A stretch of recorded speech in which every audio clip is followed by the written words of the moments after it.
the HAWE Tech Podcast.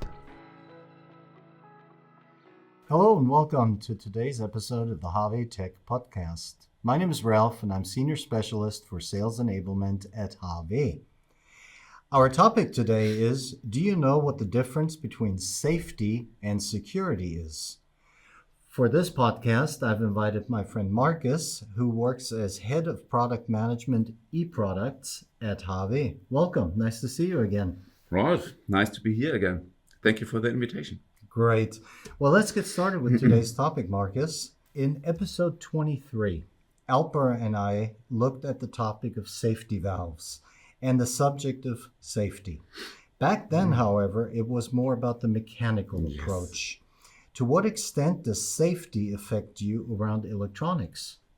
So, in general, safety is a very, very broad area. Though we could fill hours of talking about that. Time is limited, so let's focus on the most important topics, which is in our case, safety in electronic products for mechanical engineering. Well, that sounds reasonable. Our listeners are mainly manufacturers and operators of machines. Yes. So, in general, safety per definition refers to the operational safety and protection of people and the environment. So, for example, machines shall not fall down or do any unexpected movements that could harm any people. So, the goal is to not insure any people, environments, animals, whatever. Beside the possibility of that somebody can get hurt, also noise leveling or the noise level something that should be taken care about, and also the protection against fire, just to name a few. Okay. So in general, it's important to avoid accidents in insurance. Okay, makes sense. So how does electronics come into play right here? So, Ralph, if you look around this recording studio, there are plenty of electronic products. This is the same case in a modern machine. Modern machines are fully packed with electronic components. And by today, the electronic is responsible for the functions and there was also for the safety. Okay, makes sense. So how do I make machines safe? Fortunately, there are a lot of standards and rules already given that define the need and tell you what have to be done. So in our field, the mechanical engineering, we have the two major standards, which is the IEC 61508 and the ISO 13849. These are particularly important. So, these norms define the structure and the design, the architecture of a machine to make the machine as safe as needed.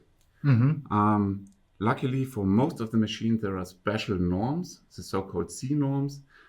They define which dedicated function have to be made in a safe way.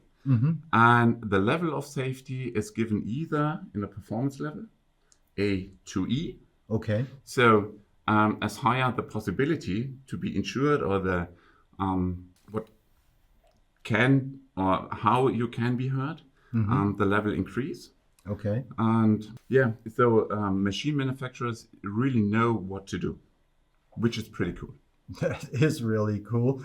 Now you say that electronic components have a significant impact on the safety of people and nature, which I can absolutely understand that.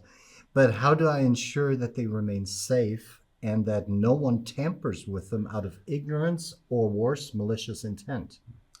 Yeah, that's the topic where security comes into play. So security helps to prevent machines for unintended modification, unauthorized access, or corruption. Okay. So is security comparable to security at an event, at a concert, for example? Big guys in black t-shirts? Exactly what security stands for. So at the event, you have the huge guy with the security logo on its back. Security in our case, it's the very same. So security itself comes from the information technology area. It says electronic products, you need a certain access level, and it shall be, so hacker attacks, for example, shall be prohibited. We work in that area too. We are forced to keep an eye of it, especially beginning of 2027, when the new machine direction comes into force in the European Union, as well as the Cyber Resilience Act. Okay. Wow. So the bottom line is that safety and security make the machine safer in their own way and prevent damage. So safety is more about the people and the environment, Exactly. while security is about economic aspects. Without security measures, safety measures cannot be ensured in their entirety, the way I understand it. As soon as a machine is corrupted, the safety safeguards may no longer be effective because they have been undermined. Is that correct? Absolutely correct. So safety reduces the likelihood of accidents, and security reduces the likelihood of machines being tagged from outside by humans. Okay. That was really interesting. I did not realize that so much went into this. I have one last question, though, for you. Since both issues are legal requirements, I'm assuming that we adhere to all these requirements. Is that correct? As good as we can and as good as we are allowed to. So we make our product as safe and secure as possible. But in the end, the manufacturer of the machine is responsible to fulfill all the requirements, the standards shows, and you're forced to do. Nevertheless, we support our customers. We try to give support and consult by setting up the right architecture. And if any legal documents are required, contact us. Well, that sounds great. Well, then I thank you very much for this very insightful information into this very timely topic nowadays, security and safety. And I also want to thank you for participating again in our podcast today. We look forward to seeing you again in 2 weeks. And until then, goodbye. Goodbye. See you.